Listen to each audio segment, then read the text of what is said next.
ultimately, what I'm trying to say is technology can be developed, but a little kid could press a button, pull a trigger, or someone that's even an adult but with a little kid mentality could do that. Yeah. And maybe that's more efficient for soldiers, isn't it? Is an adult or an adult body with a little kid mentality. Just do what you're told, that kind of thing, and just silence, and we'll sweep the rest under the rug. You're being a good soldier, girl or boy. So I would argue that as long as the individual that's operating technology seems to be at a reasonable, developed interior state, and that's, I think, for the culture to decide, right? The collective we that they might happen to be part of, then I think technology is good to go. But it really it's dependent, it's crucial. I'm a little more suspicious because I think our interiors are co-constituted by the technologies that we use. The interiority is not separate from the technology. I wouldn't say they're separate. I'm not sure how much you're giving. Are they is it like 50-50 back and forth? Because I'm not sure if I see that. With the other thing is, I'm not sure if you've heard about this, Steve, but some defense contractor is designing a robot that, as it kills, it fires its weapons by itself with an artificial autonomous, and it eats the flesh of the people that it kills to power itself. It's definitely, yeah. So that's, this is Terminator stuff. It's Matrix, yeah. But there's a lot of policy discussions in the Pentagon going on right now about whether or not to give machines the ability to pull the trigger themselves. We've already got all these machines with guns, robots with guns, but it's always the soldier that pulls the trigger. But they're talking about unleashing them. We're gonna need a John Connor. Send someone back in time and save us. Go back and forth. Yeah. In time. And we're already in San Francisco. That's where Skynet is going to be constructed. That's true. That's where it's all going to go down. Yeah, and I think the craving for more awareness, ultimately, of course, with my partner's help, helped me come to CIIS. Yeah, what's that? What's that craving for more awareness? Where does that come from? Not sure exactly. It's a natural inclination. I think so. Yeah, it's gotta be. Yeah. Over the years, could be. I would like to think. Yeah. So, and I was definitely resistant to coming here. Yeah. Because I was like, oh. People like Matt go here and stuff. Fucking New Age movies. Right. But I think after our first, and for me, ultimately, it's my initial perception was this is a means to an end. I can get my bachelor's. Granted, it's sort of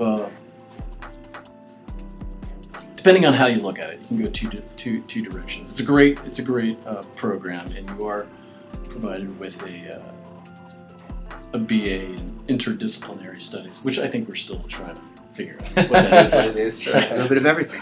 right. But ultimately, for me, it's a means to an end so that I can go on to a graduate program and study environmental science. So I get these credits, and then I can turn around and apply them,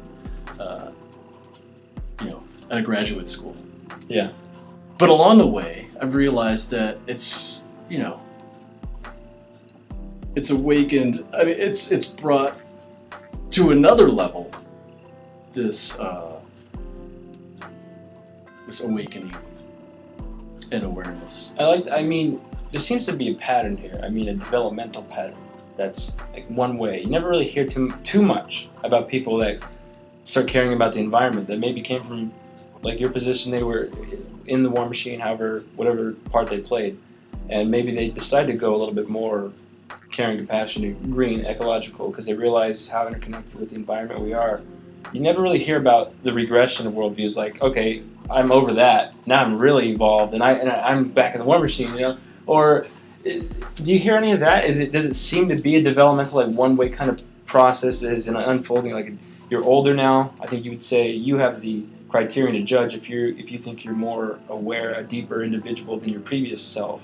Oh, yeah. I think we have to trust the individual stories and then look at them over the long run and see is there a developmental process to this, and then see where the commonalities lie, and then we can see kind of relevance to studying, I think, the interior development of human beings. And is there something to a kind of process of a growth that we can kind of mark. It's like certain different memes or waves. Okay, yeah, I see what you're saying. Right?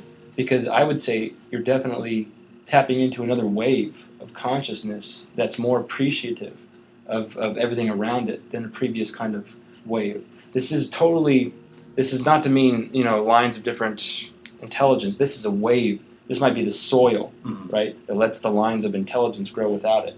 But so different soil is going to taint, or it's going to fuel the plants that are coming up and growing out of it. It's going to give them going to help them grow in different ways, isn't it? Right. So, yeah, I mean that's what I see when I'm going into looking at the developmental psychologies and looking to works like Claire Graves and Gene Gebser and things like that. Wilber calls it a conveyor belt, right? You move. That's right. You can't move back once you've achieved a certain level of awareness. Typically, you won't sink back to where you were before, just because you'd be repressing too much that you learned. Yeah, the only condition would be if actual life conditions got so bad where there's no other choice. You have to regress to survive. So I think that's what they mentioned, and like these memes kind of take over for survival, because ultimately, isn't it about survival? How are we going to survive? Do you think if this thing? It's about thriving. If this thing gets out of control, do you see it as like this whole system, this war machine? Do you see a realistic possibility of being people just starting to bomb and going crazy with their power because they don't want to lose it? They just want to create a war. They want to create something. Do you see that realistically happening? No, there would be way too much dissension, I think. Excellent. And an awakening. Or is that bad? There would be a serious uprising. I would like to think. Do we need that? I think humanity. Some say we might actually need that. Yeah, so maybe we need to speed it up before we can tear it down or something. I don't know what. Yeah, because there's such a delay, right? I think that book goes into the delay factor. Okay. With respect to ecology, going back to ecology, there's this exponential growth, and then you have this delay in ways that you want to stop and or slow down that growth. Yeah. Right? And there's a huge delay. So right now, I think we're waiting for something to happen. Yeah. Are we on our toes right now? Yeah, to some degree, I know I am, and how it's going to work, how it's going to play out. Yeah. On a global scale, definitely remains to be seen, and hopefully, the current administration can work its influence into shortening that delay. Yeah. Right. Yeah. Just let's get this transformation over with. Right. Because I think are we there yet? I think we're in trouble. I mean, and I think there are countless experts and people who will agree that we're at the precipice of